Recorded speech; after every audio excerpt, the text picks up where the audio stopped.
cousin recently moved here from Securaband, India. On a recent road trip exploring America, we were shooting crap and exchanging ghost stories, laughing out our similarities and differences between American ghost stories and Indian ghost stories. So I asked her if she's ever experienced something supernatural.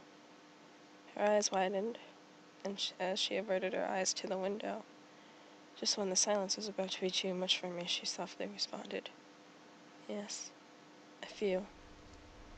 One is troubling, though. When I was in my second year of college, I stayed in an all-girl hostel, made many friends. We were all very happy to be in school and away from our conservative parents. The hostel was so much fun. It was a very old building.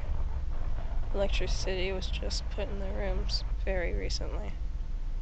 Sometimes candles were placed along the windows if a watchman was present, but normally once you left the rooms, you were just left with a bunch of darkness. It's common to wake someone up if you need to walk down to the restroom at the end of the hall. We all sort of had a childish fear of being alone in the dark. One night, I had to use the restroom. It was about 4 a.m.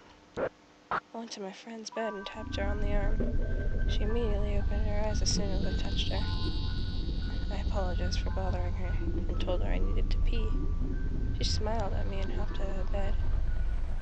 All the way down the hallway, she laughed and danced loudly, and the bells on her ankles jingled softly.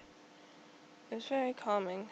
I laughed and sashayed my hips down the hallway with her.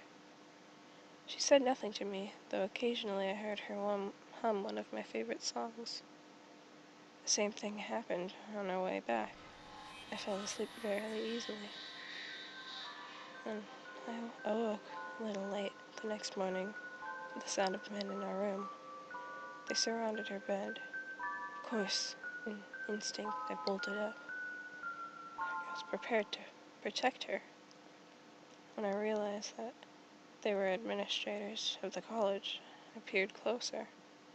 My friend's lifeless body were fixated on my bed, the same smile on her face.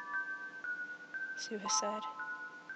Her time of death was 11:30 p.m., almost 5 hours before I woke her.